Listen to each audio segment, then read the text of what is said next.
Everyone. तो guys अब हम लोग स्टार्ट करते हैं नेक्स्ट टॉपिक को, जो कि आप लोगों का पैरेलल प्लेट कैपेसिटर है ना। तो हम लोग समझेंगे बेसिकली सबसे पहले कि यार ये कैपेसिटर का मतलब क्या होता है ना। तो वैसे तो मैं आपको पढ़ा चुका हूँ, बट एक बार हम लोग रिवीजन कर लेते हैं, ठीक है। तो देखो बेटा, मैंने आपको पढ़ाया था कि कैपेसिटर क्या होता है आपके पास में, है ना। देखो कैपेसिटर क्या होता है, ये आप लोगों की एक ऐसी डिवाइस होती है ना। ये एक ऐसी डिवाइस होती है जो अपने अंदर क्या होल्ड करके रखती है, होल्ड्स द चार्ज, है ना, जो कि चार्ज को अपने अंदर होल्ड करके रखती है, ठीक है।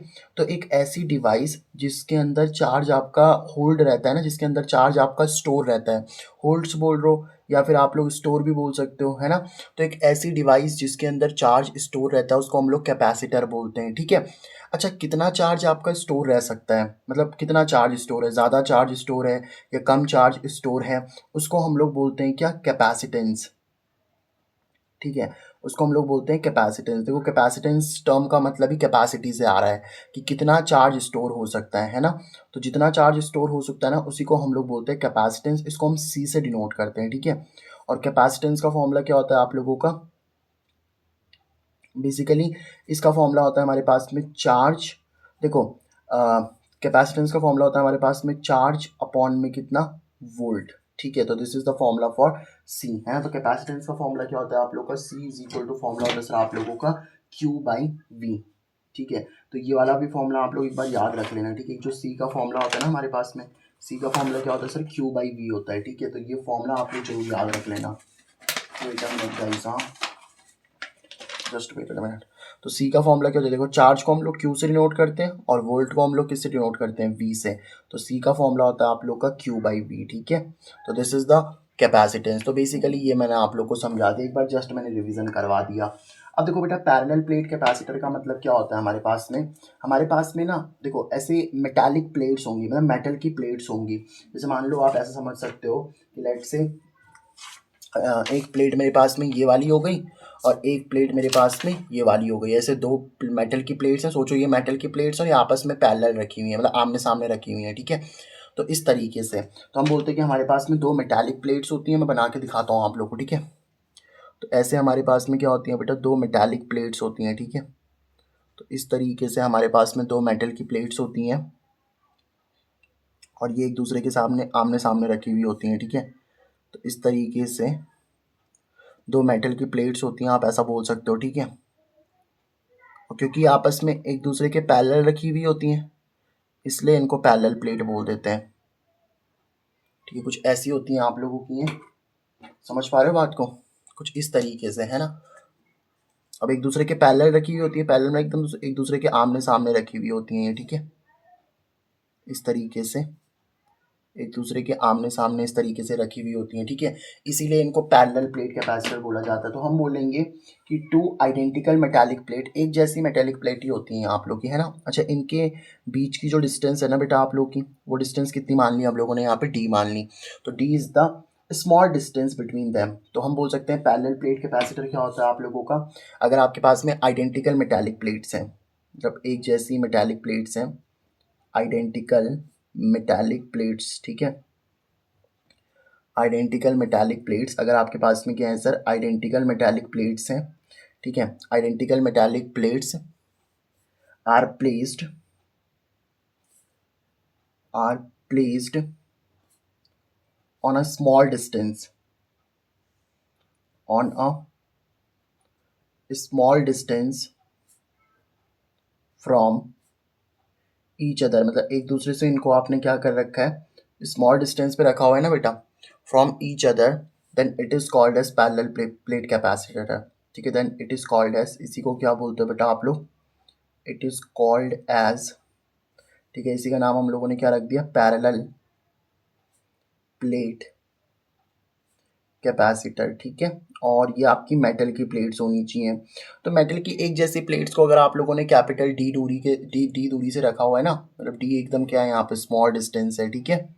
तो ऐसे स्मॉल डिस्टेंस पे अगर आप लोगों ने दो प्लेट्स को रखा हुआ है, अब ऑब्वियस सी बात है कि सर ये आपकी मेटालिक प्लेट्स होंगी, तो दो मेटालिक प्लेट्स को, है ना, ये आपकी मेटालिक प्लेट वन हो गई और ये आपकी मेटालिक प्लेट दो हो गई। तो दो मेटालिक प्लेट्स को अगर आप लोग क्या करते हो, स्मॉल डिस्टेंस डी से सेपरेट कर देते हो ना, और तो उन्हीं को हम लोग पैरेलल प्लेट कैपेसिटर बोलते हैं, ठीक है। अच्छा, इनको चार्ज भी देना पड़ता है। जैसे मान लो इस वाली प्लेट को आप लोगों ने क्या चार्ज दे दिया, प्लस क्यू चार्ज दे दिया, और इसको आपने क्या चार्ज दे दिया, माइनस का क्यू चार्ज दे दिया, ठीक है। क्योंकि भाई देखो कैपेसिटर का मतलब होता है ना चार्ज को होल्ड करना, समझ पा रहे हो बात को। और फिर इन दो मेटल्स की प्लेट को आप लोग को बैटरी वगैरह से भी जोड़ना पड़ेगा, तभी तो वोल्टेज आ पाएगा।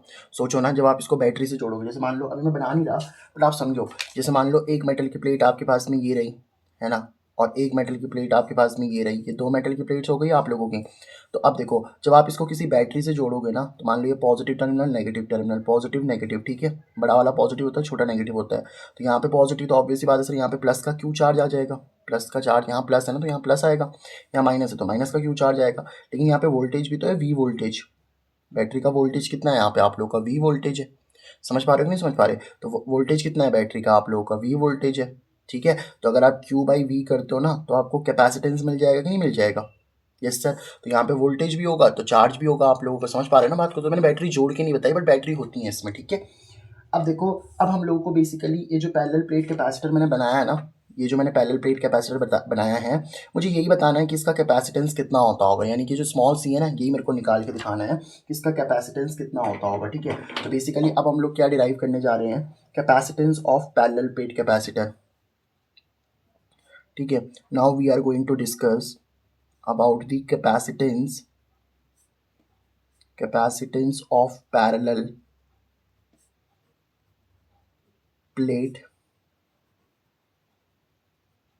कैपेसिटर, ठीक है। तो जो आपके पैरेलल प्लेट कैपेसिटर होते हैं ना बेटा, उनका हम लोग क्या देखने जा रहे हैं अब, कैपेसिटेंस देखना जा रहे हैं, है ना। मतलब वो कितना चार्ज अपने अंदर होल्ड करके रख सकते हैं, वही चीज़ अब हम लोग देखने वाले हैं। देखो, जैसे अगर ये आप लोगों का, देखो ये प्लेट अगर ऐसे रखी हुई है ना, तो अभी आपको ये वाला पोर्शन भी दिख रहा होगा, ये पोर्शन भी दिख रहा होगा, मतलब पूरा पोर्शन। ये प्लेट अभी ऐसे रखी हुई है, देखो। तो जब ऐसे रखी हुई तो सब कुछ दिख रहा है। लेकिन अगर मैं इसको सामने से देखूंगा ना, जब आप इसको सामने से देखो, सामने से देखोगे तो आपको बस ये वाला पोर्शन दिख रहा होगा कि नहीं दिख रहा होगा, सोचो, ये आगे वाला पोर्शन।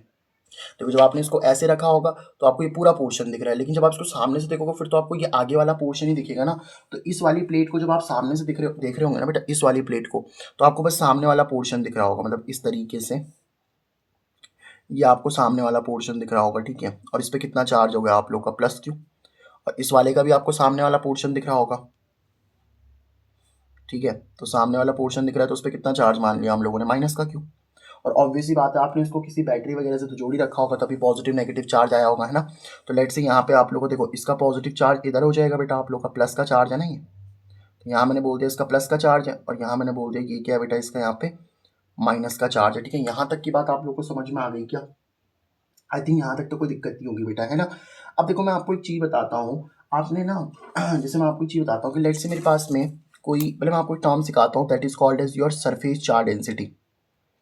यानी एक टर्म आती है बेटा, जिसको हम लोग बोलते हैं सरफेस चार्ज डेंसिटी, ठीक है। सरफेस चार्ज डेंसिटी को हम सिग्मा से डिनोट करते हैं। देखो सिंपल सी बात समझो कि जैसे मान लो मेरे पास में एक मेटालिक शीट है, मतलब मेटालिक प्लेट है या शीट है, आप कुछ भी बोल लो, ऐसे मेटल की शीट है, इसी को समझ लो, ये मेटल की शीट है। अब इस पर मान लो मैंने कोई पॉजिटिव चार्ज दे रखा है, ठीक है, नेगेटिव भी दे सकते हो, अभी पॉजिटिव दे रहा हूँ मैं यहाँ पे। तो बेसिकली मैंने कितना चार्ज इस पर दे रखा है ना, कितना चार्ज। और देखो, इस मेटालिक प्लेट का ऑब्वियस ही बात है एरिया भी होगा, और चार्ज को हम क्यू से दिखाते हैं, है ना। तो मैंने कितना चार्ज दे रखा है आप लोगों का, कितने एरिया पे, उसी को हम लोग सरफेस चार्ज डेंसिटी बोलते हैं। यानी कि सिग्मा का जो फॉर्मूला आ जाएगा ना बेटा, सिग्मा, इसको सिग्मा पढ़ते हैं, ठीक है। तो चार्ज का क्या हो गया, क्यू, और एरिया का क्या हो जाएगा, ए। तो सिग्मा इज इक्वल टू कितना हो गया आप लोग का, क्यू बाई ई। समझ पा रहे हो इस बात को? तो सरफेस चार्ज डेंसिटी का मतलब होता है चार्ज बाय एरिया, मतलब कितना चार्ज आपने कितने एरिया पे दे रखा है, उसी को हम सरफेस चार्ज डेंसिटी बोलते हैं। अच्छा, फर्स्ट चैप्टर में मैंने आपको ये भी पढ़ाया था, जैसे मान लो मेरे पास में कोई पॉजिटिव मेटालिक प्लेट होती है ना बेटा, इस तरीके से मान लो कोई पॉजिटिव मेटालिक प्लेट है आपके पास में, और मैं यहाँ पे कोई पॉइंट ले लेता हूँ पी। तो इस पी पॉइंट पे अगर आपकी इलेक्ट्रिक फील्ड आपको निकालनी है ना, तो पॉजिटिव से तो इलेक्ट्रिक फील्ड हमेशा दूर होती है। तो यहाँ पे जो इलेक्ट्रिक फील्ड होगी ना, वो ऐसे दूर होगी आप लोगों की, यहाँ पे भी निकाल लो, दूर ही आएगी। प्लस से इलेक्ट्रिक फील्ड हमेशा अवे आती है, ठीक है। तो इलेक्ट्रिक फील्ड हमेशा प्लस से अवे आती है। और कितनी इलेक्ट्रिक फील्ड आती है बेटा, वो इलेक्ट्रिक फील्ड की डेरिवेशन आपको पता होनी चाहिए, वो आती है सिग्मा बाई 2 एप्सिलॉन नॉट, ठीक है। मतलब ये देखो, अगर आपके पास मान लो ये प्लस चार्ज है ना, कोई मेटालिक प्लेट है जिसके ऊपर प्लस चार्ज है, तो और वहाँ से हम लोगों ने बोला कि मान लो आर डिस्टेंस की दूरी पे कोई पी पॉइंट है, तो इस पी पॉइंट पे जो इलेक्ट्रिक फील्ड होगी वो तो अवे होगी, और कितनी होगी, सिग्मा बाई 2 एप्सिलॉन नॉट। अब जैसे मान लो मेरे पास में नेगेटिव प्लेट होती, लेट्स से, ये मान लो नेगेटिव प्लेट है आप लोग की, और मेरे को पी पॉइंट देखना है यहाँ पे, ठीक है। लेट्स से ये पी पॉइंट है, तो अब पी पॉइंट पे जो इलेक्ट्रिक फील्ड होगी ना वो टुवर्ड्स द मेटालिक प्लेट होगी। देखो यहाँ पे भी आप पी पॉइंट निकालोगे ना, इस पे अपनी तरफ होगी अब electric field, but value same आती है। मतलब कितनी इलेक्ट्रिक फील्ड होती है आप लोग की, सिग्मा बाई 2 एप्सिलॉन नॉट ही होती है इलेक्ट्रिक फील्ड की वैल्यू, ठीक है। अब यूज़ होगा इसका मैंने बता दिया आप लोगों को, क्योंकि देखो यहाँ पे भी तो मेटालिक की प्लेट वगैरह है ना आप लोगों की, तो ऑब्वियस ही बात है सर, कहीं ना कहीं सिग्मा वगैरह तो आ ही रहा होगा आप लोग को। एप्सिलॉन नॉट तो पता है ना आप लोग को, एप्सिलॉन नॉट की वैल्यू होती है 8.85 इंटू 10⁻⁻12, ठीक है। This is the value of epsilon not. Unit भी पता होनी चाहिए, कूलाम स्क्वायर पर न्यूटन मीटर स्क्वायर, ठीक है। तो ये तो एप्सिलॉन नॉट की वैल्यू होती है। आई होप आपको बात समझ में आ रही होगी, ठीक है। तो ये हमारे पास में इलेक्ट्रिक फील्ड की वैल्यू होगी सिग्मा बाई 2 एप्सिलॉन नॉट। मतलब अगर देखो आपके पास में मेटल की पॉजिटिव प्लेट है, तो अगर आप किसी पॉइंट पे इलेक्ट्रिक फील्ड निकालना चाहते हो तो अवे आएगी, और अगर माइनस की है तो उसकी तरफ आएगी, ठीक है। तो यहाँ पे देखो सेम सीन होगा कि नहीं होगा बेटा, बताओ। ये पॉजिटिव प्लेट है ना आपके पास में, इस तरीके से ऐसे बना देता हूँ मैं, ठीक है। ये आपकी मेटल की पॉजिटिव प्लेट है, ये मेटल की क्या है बताओ आप लोग की, पॉजिटिव प्लेट है ना। और अगर मेटल की पॉजिटिव प्लेट है और मान लो यहाँ पे कोई पी पॉइंट है, तो पी पॉइंट पे इलेक्ट्रिक फील्ड ऐसे अवे हो जाएगी, इसको मैं इवन इलेक्ट्रिक फील्ड बोल देता हूँ। और कितनी इलेक्ट्रिक फील्ड आ रही होगी सर ये, तो इलेक्ट्रिक फील्ड का तो सिंपल फॉर्मूला होता है sir sigma by 2 epsilon not. समझ पा रहे हो इस बात को। और अगर मान लो ये माइनस की प्लेट होती तो माइनस की प्लेट के लिए इलेक्ट्रिक फील्ड भी उतनी आती है। जैसे ये माइनस की प्लेट है ना आप लोग की, ऐसे माइनस की प्लेट है, और मान लो यहाँ पे आप लोग का पी पॉइंट है, तो इस पर इलेक्ट्रिक फील्ड बस इसकी तरफ हो जाएगी। लेट इट भी मैं इसको E2 इलेक्ट्रिक फील्ड बोल देता हूँ। वैल्यू तो सेम ही रहेगी, कितनी रहने वाली है बेटा, सिग्मा बाई 2 एप्सिलॉन नॉट रह जाएगी, ठीक है। तो this is the value of electric field. कितनी बात आप लोग को समझ में आ गई। अब देखो सिंपल सी बात समझो, आप लोग का ये प्लस का चार्ज है ना, तो प्लस चार्ज की वजह से अगर मान लो बीच में कोई पॉइंट है आप लोग का पी पॉइंट, ठीक है। तो अगर लाइट से मेरे पास में पी पॉइंट है, तो प्लस की वजह से इस पॉइंट पे इलेक्ट्रिक फील्ड अवे होगी। देखो ऐसे, इसको मैंने इवन इलेक्ट्रिक फील्ड बोल दिया, प्लस की वजह से ऐसे अवे होगी ना।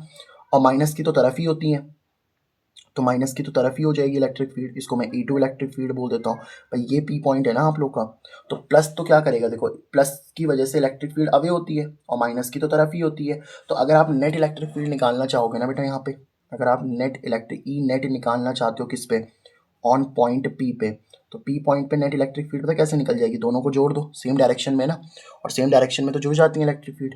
तो E1 प्लस में कितना हो जाएगा आप लोग का E2। तो बस अब E1 की वैल्यू पुट करना जरा। E1 की वैल्यू कितनी आई थी, सिग्मा बाई 2 एप्सिलॉन नॉट, तो इसको रख दो sigma by 2 epsilon not. Plus में E2 की वैल्यू भी कितनी आई है बताओ आप लोग की, सिग्मा अपॉन में कितना 2 एप्सिलॉन नॉट। अब इसको जोड़ोगे तो कितना आ जाएगा, देखो नीचे 2 एप्सिलॉन नॉट चल रहा हो तो मैंने सेम ही लिख दिया, ठीक है। सिग्मा प्लस सिग्मा कितना हो जाएगा आप लोग का 2 सिग्मा। अब 2 से 2 भी कैंसिल हो गया तो कितना आ जाएगा, सिग्मा बाई एप्सिलॉन नॉट। तो इतनी नेट इलेक्ट्रिक फील्ड आ चुकी है आप लोग की पी पॉइंट पे, ठीक है। This is the E net on point P. तो पी पॉइंट पे बेटा इतनी नेट इलेक्ट्रिक फील्ड आ चुकी है आप लोग को। लेकिन हमें देखो इलेक्ट्रिक फील्ड नहीं निकालनी थी, हमें तो कैपेसिटेंस निकालना है ना। अब आप बोलोगे सर ये कैपेसिटेंस कैसे निकलेगा बताओ। तो मैं आपको एक सिंपल सी बात समझाता हूँ। देखो जैसे ये आपके पास में पैरेलल प्लेट कैपेसिटर है ना, ये आपने इसको किसी बैटरी से तो जोड़ रखा होगा। तो लेट्स से मेरे पास में कोई बैटरी है, V वोल्टेज की बैटरी है, उससे मैंने इसको जोड़ रखा है, ठीक है। अब मैंने ना आपको इसी चैप्टर में एक रिलेशन पढ़ाया था, याद है। जैसे मान लो लेट्स से, देखो मैं आपको एक चीज़ समझाता हूँ। अच्छा एक काम करते हैं, ये जो आपने पैरेलल प्लेट कैपेसिटर लिया ना, इनका एरिया ए ले लेते हैं, ठीक है। देखो यहाँ पे इसका एरिया दिख रहा है ना आप लोग को, ए, और इसका एरिया भी दिख रहा होगा, तो उसको भी मैंने कितना ले लिया, ए ले लिया। तो एरिया हम लोग ए लेकर के चल रहे हैं, ठीक है। तो यहाँ पे जो पैरेलल प्लेट कैपेसिटर है ना, उनका एरिया हम लोग ए लेकर के चल रहे हैं, ठीक है। यहाँ तक की बात आपको समझ में आ रही है ना। अब मुझे एक बात बताओ, बस बेसिक सी बात मैं आपसे पूछना चाह रहा हूँ कि जैसे मान लो जैसे यहाँ पे देखो, ये जो पॉजिटिव प्लेट है आप लोग की और नेगेटिव प्लेट है ना, इनके बीच की डिस्टेंस कितनी होती है, स्मॉल डी होती है। तो इसको मैं लिख लेता हूँ, पॉजिटिव से लेकर नेगेटिव के बीच की डिस्टेंस कितनी होती है, डी होती है। अब देखो मैं मानता हूँ, एक बात मैं आपको बताता हूँ। जैसे मान लो मेरे पास में कोई कंडक्टर है, ठीक है। तो लेट से मेरे पास में कोई कंडक्टर है ना बेटा, ये मान लो उसका पॉजिटिव एंड है और ये उसका नेगेटिव एंड है। कहाँ से आया होगा सर, बैटरी से, क्योंकि यहाँ पॉजिटिव बैटरी, यहाँ नेगेटिव लगा दिया होगा आप लोगों ने। तो यहाँ V वोल्टेज होगा, और इसकी लेंथ कितनी है, मान लो आप लोग इस कंडक्टर की लेंथ L है। तो देखो जो इलेक्ट्रिक फील्ड की वैल्यू आती है ना, देखो इलेक्ट्रिक फील्ड भी तो होगी ना, पॉजिटिव से नेगेटिव की तरफ हमेशा इलेक्ट्रिक फील्ड भी होती है आप लोग की, ठीक है। तो अब मैं बोलूँगा जो इलेक्ट्रिक फील्ड होती है ना, उसकी वैल्यू पता क्या होती है, आप V लिखो और अपॉन में कितना कर दो, L कर दो, ठीक है। वैसे तो माइनस आता है, बट माइनस का भी कोई फर्क नहीं है यहाँ पे। देखो इलेक्ट्रिक फील्ड की वैल्यू कैसे लिखनी है, v मतलब पोटेंशियल और l अपॉन मतलब l मतलब क्या, जो लेंथ है, पॉजिटिव से नेगेटिव के बीच की लेंथ। तो यहाँ पे देखो, अगर आप यहाँ पे नेट इलेक्ट्रिक फील्ड लिखना चाहोगे तो पता कैसे आ जाएगी वो, वोल्टेज कितना है आप लोग का v, तो v लिख दिया मैंने। लेंथ क्या होती है, ये l क्या होती है, पॉजिटिव से नेगेटिव तक की डिस्टेंस, तो पॉजिटिव से नेगेटिव तक की डिस्टेंस कितनी है बताओ, d। तो E इज इक्वल टू कितना आ जाएगा आप लोग का, v अपॉन डी। तो अगर आप v निकालना चाहोगे ना तो E ऐसे ही ठीक है, देखो d आपका डिवाइड में इधर जाके क्या हो जाएगा, मल्टीप्लाई। तो v इज इक्वल टू कितना आ जाएगा आप लोग का, E into D. I hope आपको बात समझ में आ गई होगी, है ना। तो इलेक्ट्रिक फील्ड का ये वाला फॉर्मूला याद रखना, E is equal to V by d होता है। तो V इज इक्वल टू कितना हो जाएगा, E इंटू डी। तो अगर हम पोटेंशियल निकालना चाहेंगे ना बेटा, पोटेंशियल डिफरेंस या पोटेंशियल बोल लो आप सिर्फ, ठीक है। तो पोटेंशियल V कितना हो जाएगा बेटा आप लोग का, E इंटू में D। आई होप आपको इतनी बात समझ में आ गई होगी, कहाँ से निकाला, उधर से, है ना, यहाँ से निकाला ना हम लोगों ने, V is equal to E into d. ठीक है, अब इसको आप सॉल्व कर लो, तो V इज इक्वल टू ई की वैल्यू तो आपको मिल चुकी है ना, सिग्मा अपॉन एप्सिलॉन नॉट, तो इसको हम लिख देते हैं sigma upon epsilon not into में कितना चल रहा है आप लोग का, D चल रहा है। This is the value of V। अब देखो, अगर आपको V की वैल्यू मिल गई ना, तो now you can find the capacitance. ठीक है, तो अब आपको क्या मिल सकता है बेटा, कैपेसिटेंस मिल सकता है। ठीक है, तो कैपेसिटेंस की वैल्यू कैसे निकाल दोगे आप लोग, वो हम निकाल सकते हैं सर, कैसे निकालेंगे, देखो मैं सिंपल सी बात समझाता हूँ आप लोगों को।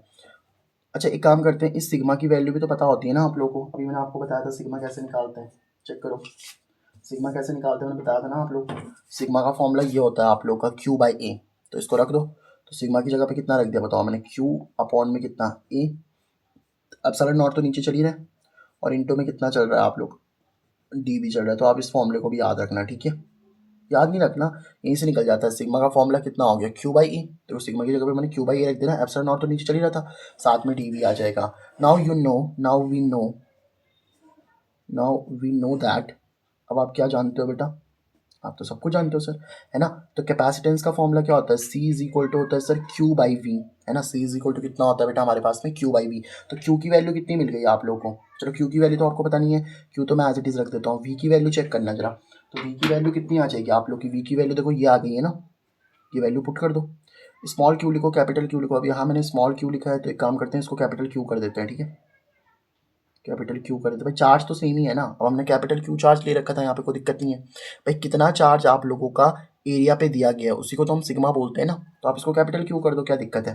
तो क्यू अपॉन में कितना आ जाएगा आप लोग का, ए एप्सिलॉन नॉट तो चल ही रहा है आप लोग के पास में, इसमें तो कोई दिक्कत नहीं है बेटा आप लोग की, और इंटू में डी भी आपका चल ही रहा है, ठीक है। ये वाली चीज़ जा करके ऊपर मल्टीप्लाई हो जाएगी, तो क्या आ जाएगा, क्यू इंटू में ए एप्सिलॉन नॉट, और अपॉन में कितना, क्यू डी। तो क्यू से क्यू क्या हो जाएगा बेटा आप लोग का, कैंसिल हो जाएगा, तो बचेगा कितना हमारे पास में, एप्सिलॉन नॉट ए अपॉन में डी। तो कैपेसिटेंस का क्या फॉर्मूला आ चुका है बेटा आप लोग का, एप्सिलॉन नॉट इंटू में ए और अपॉन में कितना, डी। ठीक है, तो पैरेलल प्लेट कैपेसिटर का जो कैपेसिटेंस निकल के आता है, अगर आपके पास में दो पैरेलल प्लेट कैपेसिटर है ना, तो दो पैरेलल प्लेट कैपेसिटर, तो उसका कैपेसिटेंस कितना निकल के आएगा, एप्सिलॉन नॉट इंटू ए, मतलब ए क्या है यहाँ पे, जो कि मेटल की प्लेट का एरिया होगा, डी उनके बीच की डिस्टेंस है, और एप्सिलॉन नॉट की वैल्यू तो मैंने आपको बता ही दी थी। एप्सिलॉन नॉट की वैल्यू कितनी होती है, 8.85 इंटू 10⁻⁻12 कूलाम स्क्वायर पर न्यूटन मीटर स्क्वायर, ठीक है। आई होप आपको बात समझ में आ गई होगी, ठीक है। तो this is the value for parallel plate capacitor. I hope आप लोगों को फंडा क्लियर हो गया होगा, ठीक है, कि यहाँ तक कोई दिक्कत है बेटा आप लोग को, सर यहाँ तक तो कोई दिक्कत है नहीं हम लोगों को, है ना। तो ये हम लोगों ने क्या करा बेटा, पैरेलल प्लेट कैपेसिटर के लिए कैपेसिटेंस निकाल दिया, ठीक है। अब हम लोग क्या करने वाले हैं कि जो आप लोगों का कैपेसिटर होता है ना, उस कैपेसिटर के अंदर कितनी एनर्जी स्टोर्ड होती है, वो अब मैं आपको निकाल के बताने वाला हूँ, ठीक है। तो जो नेक्स्ट डेरिवेशन होने वाली है ना बेटा आप लोग की, सारी डेरिवेशन तो हट चुकी है सिलेबस से, सिर्फ फॉर्मूलेज हैं, बट चलो मैं आपको फील नहीं आएगा ना, सीधा रटना हो जाएगा वो, और रटवाता हूँ मैं कभी हूँ नहीं, ठीक है। तो बेसिकली अब हम लोग क्या देखने वाले हैं, energy stored in a capacitor, यानी कि एक कैपेसिटर के अंदर कितनी एनर्जी स्टोर्ड होती है ना, उसके लिए हम लोग देखने वाले हैं, ठीक है। तो एक कैपेसिटर के अंदर कितनी एनर्जी स्टोर्ड होती है, वो अब हम लोग फाइंड आउट करने वाले हैं, ठीक है सर। देखो बेसिक सी बात समझो आप लोग, जैसे मान लो मेरे पास में एक स्फेरिकल क्या है, कंडक्टर है, ठीक है, स्फेरिकल कंडक्टर है इस तरीके से। तो लेट से मेरे पास में क्या है बेटा आप लोगों का, एक स्फेरिकल कंडक्टर है, ठीक है। तो अगर सर आपके पास में स्फेरिकल कंडक्टर है तो क्या, है ना, तो अगर मेरे पास में एक स्फेरिकल कंडक्टर है ना बेटा, तो इसमें जो जो बातें मैं आपको बता रहा हूँ प्लीज़ ध्यान से उसको सुनना, ठीक है। तो लेट से अगर मेरे पास में क्या है बेटा, एक स्फेरिकल कंडक्टर है, और इस स्फेरिकल कंडक्टर मतलब ऑब्वियस सी बात है इस पे चार्ज तो होगा ही ना भाई, कंडक्टर है तो ऑब्वियस बात है, कंडक्टर मतलब जिसमें से आपका चार्ज फ्लो हो सकता है। तो इसमें मान लो क्यू चार्ज आपने इसको दे रखा है, ठीक है, लेट से आप लोगों को कितना चार्ज देना है, इसको क्यू चार्ज देना है, और इसकी जो रेडियस है वो आर रेडियस है, ठीक है। अब होगा क्या बेटा, बेसिकली मैं आपको समझा रहा हूँ, अभी इस पे ना एकदम ये क्यू चार्ज नहीं आ रहा, मतलब क्या कह रहे हो सर आप, बात समझ में नहीं आ रही। देखो मैं आपको समझाता हूँ, यहाँ पे मैं क्या कर रहा हूँ, यहाँ पे मैं ले लेता हूँ टाइम, और यहाँ पे मैं ले लेता हूँ क्या, चार्ज, ठीक है। इसका मतलब क्या है सर, देखो मैं ये कह रहा हूँ कि जब आपका टाइम जीरो रहा होगा ना, लेट से आप लोगों का जब टाइम कितना है जीरो, तो जब टाइम जीरो रहा होगा तो इस पर कोई चार्ज भी नहीं लगाया होगा, मतलब इस पर कोई चार्ज भी नहीं आया होगा, तो उस केस में चार्ज कितना होगा आप लोगों का, क्यू इज इक्वल टू भी कितना होगा आप लोगों का, जीरो ही होगा। मतलब चार्ज कितना हो जाएगा आप लोगों का, क्यों नहीं लिखते, सिंपल चार्ज लिखते हैं हम लोग, कितना हो जाएगा, जीरो हो जाएगा। अब मान लो टाइम आपका कितना हो गया, टाइम कुछ हो गया, लेट से टाइम को हम लोग बोल देते हैं, लेट से टाइम कितना हो गया आप लोग का, T1 टाइम हो गया, टाइम कितना हो गया, T1 हो गया, मतलब जीरो से जैसे 2 सेकंड, 3 सेकंड, 4 सेकंड कुछ हो गया टाइम, है ना। तो जब आपका टाइम T1 हो चुका है ना, तो लेट से मैंने यहाँ पे कितना देखा कि मैंने ये देखा इस स्पेरिकल कंडक्टर पे कितना चार्ज आ चुका है, क्यू चार्ज आ चुका है, समझ पा रहे हो इस बात को। अच्छा आप लेकर के कहाँ से आ रहे हो, बेसिकली आप देखो आप ना इन्फिनिटी से लेकर के आ रहे हो चार्ज को, समझ पा रहे हो आप इस बात को। आप चार्ज को कहाँ से लेके आ रहे हो सर, इन्फिनिटी से, क्योंकि हमें पता है ना हमको जो भी चार्ज लेकर के आना है ना वो इन्फिनिटी से ही लेकर के आना होता है। मैंने आपको फर्स्ट लेक्चर में ही बताया था कि जो भी आप चार्ज लेकर के आते हो बेटा वो इन्फिनिटी से ही लेकर के आना पड़ता है आप लोगों को, ठीक है, समझ पा रहे हो ना बात को। अब देखो अब एनर्जी कैसे स्टोर हो जाएगी मैं आपको समझाता हूँ। देखो जैसे लेट से मेरे पास में क्या है, यहाँ से मैं इन्फिनिटी से किसी क्यू चार्ज को लेकर के आ रहा हूँ, ठीक है, किसी पॉइंट पे लेकर के आ रहा हूँ, मान लो पी पॉइंट पे। तो अगर मैं चार्ज को यहाँ से यहाँ तक लेकर के आ रहा हूँ तो ऑब्वियस सी बात है सर आपको वर्क तो करना पड़ेगा ना, समझो, आपको वर्क करना पड़ेगा ही नहीं करना पड़ेगा इस चार्ज पे, तभी तो ये आ पाएगा इधर। अगर आप इस इन्फिनिटी से इस क्यू चार्ज को पी पॉइंट तक लेकर के आ रहे हो तो आपको वर्क करना पड़ेगा। वर्क करने का मतलब है कि आप लोग क्या कर रहे हो भाई साहब, आप एनर्जी दोगे, तो आपकी जो एनर्जी होगी ना, आप एनर्जी लगाओगे तो ये चार्ज इधर आ जाएगा और आपकी एनर्जी इस चार्ज को मिल जाएगी, समझ पा रहे हो बात को। और देखो ऑब्वियस सी बात है फिर कैपेसिटर के अंदर एनर्जी स्टोर हो जाएगी, तो जो आप वर्क करते हो ना वही वर्क जो होता है आप लोगों का वो एनर्जी की फॉर्म में इस कैपेसिटर के अंदर स्टोर हो जाएगा, समझ पा रहे हो इस बात को, ठीक है। तो जब लेट से मेरा टाइम T1 हो गया तो मैं यहाँ पे कितना चार्ज लेकर के आ गया बेटा, स्मॉल क्यू चार्ज लेकर के आया। जब मेरा मान लो टाइम कितना हो गया, लेट से टाइम आपका T1 प्लस में कितना हो गया, dt हो गया, मतलब थोड़ा सा टाइम बढ़ा है आप लोगों का, समझ पा रहे हो बात को। जैसे अगर मैं एग्जांपल दूं तो लेट से यहाँ पे जब टाइम T1 था तो मान लो 2 सेकंड था, अब 2 सेकंड से हल्का सा टाइम बढ़ा है, 2 सेकंड से हल्का टाइम कितना, 2.0000001 सेकंड, इतना कम सेकंड टाइम बढ़ा है आप लोगों का, समझ पा रहे हो बात को। तो dt का मतलब हमेशा पता क्या होता है, dt हमेशा स्मॉल के लिए होता है, स्मॉल। अब आपने टाइम देखो, पहले जब आपका टाइम जीरो था ना तो यहाँ पे चार्ज भी जीरो ही रहेगा, टाइम आपने थोड़ा सा T1 किया तो चार्ज हम लोग क्यू लेकर के आ गए, क्योंकि पहले जब आप कोई चार्ज लेके ही नहीं आए तो इस पर चार्ज आएगा भी कहाँ से ना। अब थोड़ा सा टाइम बीता तो आप इस पर चार्ज स्मॉल क्यू लेकर के आए गए, टाइम आप लोगों का T1 प्लस dt हो गया तो यहाँ पे और चार्ज आ गया होगा आप लोगों का, मतलब कितना चार्ज आ गया होगा, वो भी क्यू प्लस डी क्यू आ गया होगा। मतलब कैसे, देखो सर पहले मान लो आपका 0 कूलाम का चार्ज था, अब जब थोड़ा सा टाइम हुआ तो मान लो आपका 2 कूलाम का चार्ज आ गया। अब क्योंकि आपने टाइम भी थोड़ा सा ही लिया है ना तो चार्ज भी थोड़ा सा ही आएगा, तो मान लो कितना आ गया, 2.00001 कूलाम का चार्ज आ गया। देखो बहुत छोटा चार्ज आया कि नहीं आया बताओ आप लोगों का। मतलब जैसे जैसे आप लोग देख रहे हो ना, जैसे जैसे आप टाइम को बढ़ाते जा रहे हो वैसे वैसे आपकी चार्ज की वैल्यू भी बढ़ती जा रही है। और मान लो जब आपका टाइम कितना हो गया, टी हो गया, लेट्स से जब आपका टाइम कितना हो गया, टी हो गया, ठीक है, टाइम अब आप लोगों का कितना हो चुका है, यहाँ पे टी हो चुका है, टोटल टाइम टी हो चुका है ना आप लोग का। तो जब आपका टाइम टी हो चुका है तो हमने देखा कि जो आपका चार्ज है ना वो क्यू की वैल्यू किसके बराबर हो चुकी है, कैपिटल क्यू के बराबर, मतलब टोटल चार्ज आप ला चुकी है, इसको मैं ऐसा बोल देता हूँ कि टोटल वैल्यू क्यू के बराबर हो चुकी है। देखो हमें इसको क्यू चार्ज ही तो देना था ना, कैपिटल क्यू चार्ज। मान लो मुझे q is equal to for example मेरे को 5 कूलाम का चार्ज देना था, ठीक है। तो अगर मैं 5 कूलाम का चार्ज इसको देना चाहता हूँ ना तो मैं धीरे धीरे करके चार्ज लाऊंगा, पहले 0 कूलाम, फिर 2 कूलाम, फिर 2.001 कूलाम, फिर 3 कूलाम, 4 कूलाम, और ऐसे करते करते मैं कितना चार्ज लेकर के आ जाऊँगा, 5 कूलाम का चार्ज लेकर के आ जाऊँगा। क्या आपको पहले ये वाली जो बात है ना बेटा, क्या ये वाला जो फंडा है आप लोग को समझ में आया क्या, ठीक है। जो ये वाला फंडा है ना, ये फंडा आपको समझ में आना चाहिए, तभी आपको आगे की बातें समझ में आएंगी, ठीक है। तो अगर ये फंडा समझ में आता है फिर हम आगे मूव ऑन कर सकते हैं, ठीक है। अब देखो सिंपल सी बात समझो सर, ये तो हमें बात समझ में आ गई, इसमें कोई दिक्कत नहीं है, है ना। और जैसे जैसे आप टाइम बढ़ाते हुए चल रहे हो ना, चार्ज की वैल्यू भी बढ़ते हुए चल रही है आप लोगों की, कोई दिक्कत नहीं है सर। अब ये बात बताओ, देखो जब मैं इस इन्फिनिटी से मतलब जब मैं इन्फिनिटी से चार्ज को लेकर के आ रहा हूँ, आप छोटा सा चार्ज लेकर के आते हो ना, तो लेट से मैं छोटा सा चार्ज कितना चार्ज लेकर के आ रहा हूँ, डी क्यू चार्ज लेकर के आ रहा है हम लोग, है ना।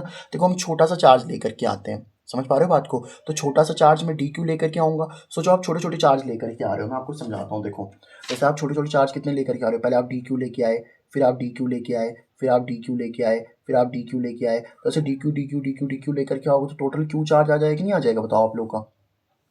सोचो ना, अगर आप D Q D Q D Q D Q D Q charge लेकर के आओगे तो टोटल चार्ज कितना आ जाएगा आप लोग का, सर क्यू चार्ज आ जाएगा। छोटे छोटे चार्जेस को जोड़ के तो टोटल चार्ज क्यू आ जाएगा ना आप लोग का। ठीक है सर, तो इसका मतलब हम डी क्यू चार्ज को इन्फिनिटी से लेकर के आ रहे हैं। अब अगर इन्फिनिटी से हम चार्ज को लेकर के आ रहे हैं तो ऑब्वियस ही बात है सर, वर्क डन करना पड़ेगा। तो work done on bringing on bring the small charge D Q, यानी कि डी क्यू चार्ज को, इस डी क्यू चार्ज को लाने के लिए कितना वर्क करना पड़ेगा। अब देखो चार्ज आपका छोटा सा है ना डी क्यू, तो वर्क भी छोटा सा ही करना पड़ेगा। तो मान लो छोटा सा वर्क कितना करना पड़ा आप लोग को, डी डब्ल्यू वर्क करना पड़ा। देखो जब आपका चार्ज छोटा सा है तो छोटे से चार्ज को लाने के लिए छोटा सा ही वर्क करना पड़ेगा, डी डब्ल्यू। डी का मतलब होता है हमेशा स्मॉल, तो आपको स्मॉल वर्क डन करना पड़ेगा, है ना। तो हम लिख देते हैं स्मॉल वर्क डन, ठीक है, small work done on bringing, यहाँ पे ब्रिंगिंग है भाई, ऑन ब्रिंगिंग, क्या लिख रहे हो सर आप, ब्रिंगिंग, BRING ये तो होती है शायद, ये होती है यार, छोड़ो मिस्टेक होगी, कोई दिक्कत नहीं है। तो स्मॉल चार्ज डी क्यू, तो डी डब्ल्यू कितना हो जाएगा आप लोग का। अब देखो सिंपल सा फॉर्मूला आपको पता है ना, V इज इक्वल टू कितना होता है सर आप लोग का, V इज इक्वल टू होता है सर W अपॉन में कितना Q। क्या ये वाली बात समझ में आ रही है आप लोग को, V इज इक्वल टू कितना होता है सर, W अपॉन Q होता है, ये तो आपको पता है ना भाई। देखो मैं आपको समझाता हूँ, जैसे मान लो फॉर एग्जाम्पल क्या है, लेट से मेरे पास में इन्फिनिटी पे कोई चार्ज Q पड़ा हुआ है और इस Q चार्ज को मैं किसी पॉइंट P पे लेकर के आ रहा हूँ, तो आपको कितना वर्क करना पड़ता है इस Q चार्ज पे भाई। अगर आप इन्फिनिटी से Q चार्ज को किसी P पॉइंट पे ला रहे हो ना, तो आपको कितना वर्क करना पड़ता है Q चार्ज पे, उसी को बोलते हैं V मतलब पोटेंशियल। तो इलेक्ट्रिक पोटेंशियल का फॉर्मूला क्या होता है आप लोग का, V is equal to W upon q. ठीक है, ये वाली बात आप लोग को समझ में आ रही है, बताओ। तो V इज इक्वल टू अगर डब्ल्यू अपॉन क्यू होता है तो W इज इक्वल टू कितना हो जाएगा, Q यहाँ डिवाइड में तो उधर जाके मल्टीप्लाई हो जाएगा, तो V इंटू में कितना हो जाएगा आप लोग का, Q हो जाएगा। क्या ये वाली बात आपको समझ में आ रही है, बताओ। क्या यहाँ तक आप लोगों को कोई दिक्कत है, बताओ। यहाँ तक तो कोई दिक्कत नहीं है ना बेटा आप लोगों को, क्या यहाँ तक कोई दिक्कत है, बताओ। नहीं है ना सर, ठीक है सर। तो अब देखो हमने मतलब डी डब्ल्यू को अगर मुझे निकालना है तो डी डब्ल्यू निकालने के लिए हम लोग क्या करेंगे, देखो चार्ज तो हम छोटा सा ही लेकर के आ रहे हैं। देखो अब देखो मैं छोटा सा, देखो वर्क छोटा सा हो रहा है ना, तो वर्क छोटा सा हो रहा है तो डी डब्ल्यू लिख देंगे, वी तो सेम रहेगा और क्यू की जगह पे कितना रख दोगे आप लोग, डी क्यू रख दोगे। चलो ये तो हम लोग कर लेंगे, मतलब सर डी डब्ल्यू ऐसे ही ठीक है आप लोगों का, है ना। डी डब्ल्यू की जगह पे डी क्यू तो आ गया आप लोग को, चलो कोई दिक्कत नहीं है। डी क्यू भी हमने लिख दिया, वी भी हमने लिख दिया। लेकिन सर अब इस वी की वैल्यू कैसे निकालेंगे हम लोग, पोटेंशियल की वैल्यू कैसे निकालेंगे यहाँ पे, सवाल तो यही आता है ना कि आप पोटेंशियल की वैल्यू, वी की वैल्यू कैसे निकालोगे यहाँ पे। समझ पा रहे हो इस बात को। अब मैं देखो बताता हूँ आपको पोटेंशियल कैसे निकालोगे आप लोग। देखो जैसे ये आप लोग का स्फेरिकल कंडक्टर था ना, तो स्फेरिकल कंडक्टर पे पहले तो चार्ज आपका 0 था, ठीक है। अब उसके बाद चार्ज कितना आ गया आप लोग का, क्यू चार्ज आ गया। जब आपका क्यू चार्ज आ गया ना, उसके बाद आप डी क्यू लेकर के आ रहे हो, समझ पा रहे हो बात को। जब यहाँ पे क्यू चार्ज आ गया आप लोगों का, तो जब देखो समझो ना बात को कि आप लोगों का यहाँ पे क्यू चार्ज आ गया कि नहीं आ गया, इस वाले स्पेरिकल कंडक्टर पे क्यू चार्ज है ना, तो क्यू चार्ज के बाद ही तो आप डी क्यू चार्ज लेकर के आ रहे हो कि नहीं आ रहे हो। क्या ये वाली बात आप लोग को समझ में आ रही है सर, कि क्यू चार्ज को, जब यहाँ पे क्यू चार्ज है ना आप लोगों का, तो क्यू चार्ज के बाद ही तो आप डी क्यू चार्ज को लेकर के आ रहे हो ना। अब देखो ऑब्वियस सी बात है कि सर अगर इसके पास में क्यू चार्ज है तो इसका वोल्टेज कुछ वी होगा, पोटेंशियल तो होगा इसका। तो अगर मैं सिंपल सी बात आपको बोलता हूँ कि लेट से मेरे पास में कितना है आप लोगों का, सी का जो आपने फॉर्मूला पढ़ा है ना कैपेसिटेंस का, वो कितना होता है, क्यू बाई वी, है ना। कैपेसिटेंस का फॉर्मूला कितना होता है बेटा आप लोगों का, क्यू बाई वी होता है कि नहीं होता। तो यहाँ से अगर मैं क्यू निकालना चाहूँगा ना सर, यहाँ से अगर मैं क्यू निकालना चाहूँ या वी निकालना चाहूँ आप लोग, क्योंकि हमें वी की वैल्यू चाहिए ना, तो यहाँ से वी निकालते हैं। देखो पहले सी के साथ वी क्या हो जाएगा आप लोग का, मल्टीप्लाई हो जाएगा, सी इंटू वी हो जाएगा कि नहीं हो जाएगा, बताओ आप लोग का। और बराबर कितना आ जाएगा आप लोग का, क्यू। तो v इज इक्वल टू कितना हो जाएगा आप लोग का, क्यू बाई सी हो जाएगा सर। देखो ना ये डिवाइड में तो उधर जाके मल्टीप्लाई हो जाएगा और v is equal to Q by C. अच्छा इतनी बात समझ में आई आप लोगों को, ठीक है। तो यहाँ पे जो मेरा क्यू चार्ज था ना बेटा आप लोग का, अच्छा कई कई लोगों के माइंड में सवाल होगा कि सर ये पोटेंशियल आप लोगों का वी क्यू रहा। देखो बेटा पोटेंशियल तो सेम ही रहेगा ना भाई, पोटेंशियल को डीवी मत कर देना, छोटा सा पोटेंशियल मत कर देना यहाँ पे। देखो डीवी क्यों नहीं करा, क्योंकि अगर मान लो जैसे ये स्फेरिकल कंडक्टर है ना, तो इसका जो पोटेंशियल होगा, लेट्स से इसको 10 वोल्ट का पोटेंशियल दे रखा है, तो वो 10 वोल्ट का पोटेंशियल ही मिलेगा उसको, वो छोटी सी वैल्यू डीवी नहीं होगी आप लोग को, सीधा टोटल वी होगा आप लोग का वो, ठीक है। तो याद रखना वी चेंज नहीं होगा आप लोग का, वी को डीवी मत लिख देना, यहाँ पे सिर्फ वी लिखेंगे हम लोग, ठीक है। डी क्यू हम लोग छोटा सा चार्ट डी क्यू दे रहे हैं, ठीक है। तो यहाँ से देखो वी का फॉर्मूला कितना निकल चुका है आप लोग का, क्यू बाई सी, तो उसको भी हम लोग लिख देते हैं। तो d W is equal to कितना आ गया भाई आप लोग का, वी की जगह पे कितना रख दिया हम लोगों ने। देखो बस यहाँ समझ आया ना आपको कैसे निकाला मैंने, जब यहाँ पे क्यू चार्ज था ना बेटा आप लोगों का, तो क्यू चार्ज किसी पोटेंशियल की वजह से ही तो आया होगा। जैसे देखो मान लो मेरे पास में पॉजिटिव पार्ट है, नेगेटिव पार्ट है, तो यहाँ पे आप लोग का लेट से मान लो जब यहाँ पे पोटेंशियल होगा ना वी पोटेंशियल, तो उसकी वजह से तो मान लो एक चलो कैपेसिटर लगा देते हैं, तो मान लो यहाँ पे प्लस क्यू चार्ज आ गया, यहाँ पे माइनस क्यू चार्ज आ गया, तो जब आप पोटेंशियल रखोगे तभी तो चार्ज आता है ना आप लोगों का, कहने का मतलब ये है। तो C is equal to Q by V होता है, वी इधर डिवाइड में तो उधर जाके मल्टीप्लाई हो गया, तो वी इज इक्वल टू कितना बन जाएगा, क्यू बाई सी। अब क्योंकि मैंने अब देखो मैंने यहाँ पे क्यू चार्ज क्यों लिया पता है आप लोगों को, क्यू चार्ज इसलिए लिया क्योंकि जब मैं डी क्यू चार्ज लेकर के आ रहा हूँ ना, तो उस टाइम उसके पास क्यू चार्ज था। देखो आप डी क्यू चार्ज को तो पहले क्यू चार्ज था ना, 2 कूलम का चार्ज था, तभी तो 2.001 कूलम हुआ। तो इसका मतलब क्या है, इसके पास में क्यू चार्ज है तब डी क्यू चार्ज को लेकर के आ रहा हूँ मैं, समझ पा रहे हो बात को। तो क्यों अगर मान लो इसके पास में कैपिटल क्यू चार्ज होता और तब आप डी क्यू लेकर के आते, तो भाई q by V capital Q by V हो जाता। अभी स्मॉल क्यू चार्ज है इसके पास में, तब आप डी क्यू लेकर के आ रहे हो, तो स्मॉल क्यू बाई वी हो जाएगा आप लोगों का, और यहाँ से वी निकालोगे तो क्यू बाई सी हो जाएगा। तो बस यहाँ से वी की जगह पे कितना रख दोगे बताओ आप लोग, क्यू बाई सी रख दोगे, इंटू में डी क्यू, तो आप लोग का चल ही रहा है। अब बस आपको पता है ना ये स्मॉल वर्क डन के लिए हो गया। अब टोटल वर्क डन अगर आपको निकालना है तो आप सबको पता है इंटीग्रेशन करना पड़ता है बेटा। तो टोटल वर्क डन अगर आपको निकालना है तो टोटल वर्क डन के लिए आपको क्या करना पड़ेगा भाई साहब, इंटीग्रेशन। तो इंटीग्रेशन हो जाएगा डी डब्ल्यू का, और यहाँ भी इंटीग्रेशन किसका हो जाएगा बताओ, क्यू बाई सी इंटू में कितना, डी क्यू का हो जाएगा। तो ये वाली बात समझ में आ रही है आपको। अब सी देखो कैपेसिटेंस तो हमेशा कांस्टेंट क्वांटिटी है, वो तो बाहर आ जाएगी। तो इंटीग्रेशन डी डब्ल्यू जोड़ोगे ना, तो देखो जैसे छोटा वर्क डी डब्ल्यू हुआ, फिर डी डब्ल्यू हुआ, फिर डी डब्ल्यू हुआ, तो ऐसे डी डब्ल्यू को जोड़ोगे तो टोटल वर्क डन आ जाएगी, नहीं आ जाएगा बताओ। तो यहाँ से टोटल वर्क डन आ जाएगा डब्ल्यू, और 1/c आपका बाहर आ जाएगा। तो इसके साथ कुछ नहीं लिखा तो 1 लिख सकता हूँ ना मल्टीप्लाई में, तो 1/c तो बाहर आ जाएगा, और बचेगा क्या आप लोगों का, क्यू डी क्यू।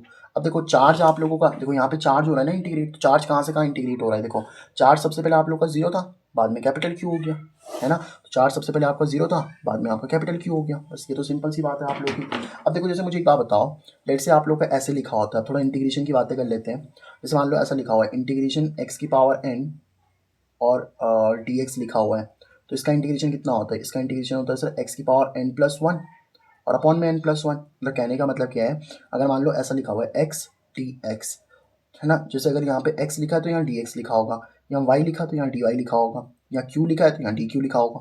कहने का मतलब ये, ठीक है। अब इसकी पावर कुछ नहीं है तो वन लिख सकता हूँ मैं, तो कितना आ जाएगा एक्स की पावर देखो एन प्लस वन, तो ये एन हो गया ना आप लोग का, ये वाली चीज़ एन हो गई, तो कितना आ जाएगा वन प्लस वन अपॉन में वन प्लस वन हो जाएगा, तो एक्स की पावर टू अपॉन में टू हो जाएगा आप लोग का। तो यहाँ पे भी देखो क्यू की पावर कुछ नहीं लिखी तो वन लिख सकते हैं ना हम लोग। तो डब्ल्यू इज इक्वल टू कितना आ जाएगा बताओ आप लोग का, वन अपॉन सी इंटीग्रेशन जीरो से लेके क्यू तक, क्यू की पावर वन है तो क्या बन जाएगा बताओ आप लोग का। अब इसका इंटीग्रेशन कर देना चाहिए था हम लोग को पहले, चलो इसका इंटीग्रेशन कर देते हैं। तो इसका इंटीग्रेशन क्यू की पावर वन का इंटीग्रेशन करोगे तो कितना आ जाएगा बताओ आप लोग का, क्यू की पावर वन का इंटीग्रेशन करोगे ना, देखो एक्स की पावर वन का इंटीग्रेशन करो तो एक्स की पावर टू अपॉन टू आया, तो क्यू की पावर वन का करेंगे तो क्यू की पावर टू अपॉन टू आ जाएगा। और लिमिट जहाँ जहाँ चल रही है उसको जीरो से कहाँ तक चल रही है, क्यू तक। ये जो ऊपर नीचे होते हैं इनको लिमिट बोलते हैं, है ना। इसको हम लोग क्या बोलते हैं, अपर लिमिट, और इसको हम लोग क्या बोलते हैं बेटा, लोअर लिमिट। और एक सिंपल सा फॉर्मूला होता है, upper limit minus lower limit करनी होती है आप लोग को, ठीक है। तो डब्ल्यू इज इक्वल टू कितना बन जाएगा बेटा आप लोग का, वन अपॉन सी। अब देखो क्या करना है पता है, देखो एक बार मतलब ये जो स्मॉल क्यू है ना, इसकी जगह पे एक बार कैपिटल क्यू डाल दो, तो क्या बन जाएगा, कैपिटल क्यू का स्क्वायर अपॉन में टू, अपर लिमिट डाल देना माइनस में, फिर लोअर लिमिट डाल दो। तो इस क्यू की जगह पे कितना डालना पड़ेगा, जीरो। एक बार क्यू की जगह पे कैपिटल क्यू डालना, अब क्यू की जगह पे जीरो डाल दो, तो जीरो अपॉन में कितना आ जाएगा आप लोग का, टू आ जाएगा। भाई जीरो अपॉन टू तो जीरो ही होता है, तो वर्क डन का क्या फॉर्मूला बन गया आप लोग का, वन अपॉन सी, साथ में कितना आ जाएगा आप लोग का क्यू स्क्वायर अपॉन में कितना आ जाएगा बेटा आप लोग का टू। तो ये वर्क डन का फॉर्मूला आ चुका है आप लोग का। अब वन इंटू क्यू स्क्वायर तो क्यू स्क्वायर ही होता है ना, तो वही इंटू में, तो वन इंटू क्यू स्क्वायर तो क्यू स्क्वायर ही होता है, तो क्यू स्क्वायर अपॉन में कितना आ जाएगा बेटा आप लोग का, टू सी आ जाएगा। This is the formula for work done, ठीक है। आई होप आपको बात समझ में आ गई होगी कि वर्क डन का क्या फॉर्मूला होता है आप लोगों का, ठीक है। अब देखो मुझे कुछ बातें आप लोगों को बतानी है, और फॉर्मूले भी यहाँ से डिराइव किए जा सकते हैं, ठीक है। देखो ये चीज़ें तो चलो इंटीग्रेशन का हो गया। सी इज इक्वल टू क्या होता है बताओ आप लोग का, क्यू बाई वी होता है कि नहीं होता। अभी मैंने आपको पढ़ाया था कैपेसिटेंस का फॉर्मूला होता है क्यू बाई वी, तो सी का फॉर्मूला क्या होता है सर आप लोगों का, क्यू बाई वी होता है। तो क्यू का फॉर्मूला यहाँ से निकालना जरा, तो क्यू इज इक्वल टू कितना बन जाएगा, देखो वी इधर डिवाइड में उधर जाके मल्टीप्लाई हो जाएगा, तो सी इंटू वी आ जाएगा। यानी कि क्यू का फॉर्मूला क्या आ जाएगा आप लोग का, C by V, C into V. तो वैसे क्यू की जगह पे ना ये डालना जरा, देखो वर्क डन का फॉर्मूला क्या आ जाएगा आप लोग को जरा चेक करना, वर्क डन का जो फॉर्मूला आ जाएगा ना बेटा आप लोगों का, ठीक है, ये वर्क डन का फॉर्मूला, अच्छा ये जो वर्क होगा ना बेटा आप लोगों का, यही वर्क आप लोगों का एनर्जी की फॉर्म में स्टोर हो जाएगा, ठीक है, और कौन सी एनर्जी की फॉर्म में, पोटेंशियल एनर्जी की फॉर्म में, ठीक है। तो आप चाहो तो वर्क डन, जो आप वर्क डन आया ना, इसको आप पोटेंशियल एनर्जी यू के बराबर भी लिख सकते हो, ठीक है, क्योंकि देखो ना, आपने जो भी वर्क किया होगा वो वर्क, देखो जैसे मान लो मैं सिंपल सी बात आपको समझाता हूँ कि वर्क डन पोटेंशियल एनर्जी के बराबर क्यों आया। देखो जैसे ये पेन है ना अभी आप लोगों का, अब इस पेन को उठा के अगर मैं ऊपर लेकर के आता हूँ तो इसकी पोजीशन पे चेंज हुआ सर, पहले यहाँ पे इसकी पोजीशन ये थी, अब इसकी पोजीशन ये हो गई, तो पोजीशन में अगर चेंज होता है तो पोटेंशियल एनर्जी आ जाती है, ये बात याद रखना आप, है ना, पोजीशन में चेंज की वजह से पोटेंशियल एनर्जी आती है। तो इस पेन को अगर मैंने ऊपर उठाया तो इसके अंदर पोटेंशियल एनर्जी आ गई। तो जो मैंने वर्क किया ना भाई, इस पेन को ऊपर उठाने में मैंने वर्क किया होगा, वर्क करने का मतलब क्या है, मैंने अपनी एनर्जी लगाई, तो मैंने जितनी अपनी एनर्जी थी ना वो इसमें आ गई, मान लो मैंने इस पर 5 जूल की एनर्जी लगाई तो 5 जूल की एनर्जी इसमें स्टोर हो गई ना। तो जितनी आप लोगों का वर्क आप करते हो ना वो पोटेंशियल एनर्जी की फॉर्म में स्टोर हो जाता है। तो वर्क की जगह पे आप क्या लिख सकते हो, पोटेंशियल एनर्जी भी लिख सकते हो, तो डब्ल्यू लिख दो या यू लिख दो, यू भी लिख सकते हो आप लोग, ठीक है, डब्ल्यू को मैं यू भी लिख सकता हूँ, ठीक है। तो अब देखो यू का फॉर्मूला क्या आता है आप लोग का, क्यू स्क्वायर अपॉन में कितना 2c, तो यू इज इक्वल टू कितना बन जाएगा, क्यू की जगह पे क्या रख सकता हूँ मैं, सी इंटू वी, तो क्यू की जगह पे क्या रख दिया मैंने, सी इंटू वी, इस पूरे का स्क्वायर अपॉन में कितना चल रहा है आप लोग का 2c, तो इसका स्क्वायर करोगे तो कितना बन जाएगा, देखो सी का स्क्वायर तो सी स्क्वायर होता है, वी का स्क्वायर वी स्क्वायर होता है, और अपॉन में कितना चल रहा है 2c, तो एक सी से एक सी कैंसिल हो जाएगा, तो कितना बचेगा आप लोगों को, यहाँ लिख दो इस फॉर्मूले को, u इज इक्वल टू, देखो इसके आगे कुछ नहीं है तो 1 लिख सकता हूँ ना मैं, 1, तो यहाँ लिख दिया मैंने 1/2, एक सी बचा हुआ है आप लोग को तो सी लिख दिया, वी स्क्वायर बचा है तो वी स्क्वायर, तो हाफ सी वी स्क्वायर, ये भी पोटेंशियल एनर्जी का फॉर्मूला होता है आप लोग का, ठीक है। तो इस तरीके से आप कई फॉर्मूले ड्राइव कर सकते हो, बस मैं आपको ये बताना था आप लोगों को कि कैपेसिटर के अंदर कितनी एनर्जी स्टोर होती है, उसका भी आप लोग फॉर्मूला निकाल सकते हो बेटा, ठीक है। तो दिस इज द डेरिवेशन, और यहाँ पे जो आप लोगों का पैरेलल प्लेट कैपेसिटर है ना, वो पैरेलल प्लेट कैपेसिटर खत्म हो जाता है, बस अब 2 लेक्चर और आएंगे, इसके बाद जो वाले लेक्चर में हम कॉम्बिनेशन ऑफ कैपेसिटर देखेंगे, और उसके बाद वाले लेक्चर में हम लोग डाइलेक्ट्रिक्स देखेंगे, और ये चैप्टर आप लोग का फिनिश हो जाएगा, ठीक है। अच्छा नोट्स में इसके डिस्क्रिप्शन बॉक्स में डाल दूंगा, तो वहाँ से आप लोग डाउनलोड कर देना, ठीक है। ये देखो ये सारा चैप्टर आप लोगों का इस तरीके से यहाँ से हम लोगों ने स्टार्ट किया था, अब इसके एनसीईआरटी के क्वेश्चन भी करने थे इधर से, है ना, इलेक्ट्रिक पोटेंशियल कैपेसिटेंस, तो सारे नोट्स में एकदम 1 by 1 आप लोगों को डाल दूंगा, और फिर आप लोग वहाँ से डाउनलोड कर देना, ठीक है। तो मिलते हैं हम नेक्स्ट वीडियो में, तब तक के लिए bye bye, have a great day, और अगर चैनल पर नए हो तो सब्सक्राइब जरूर कर देना।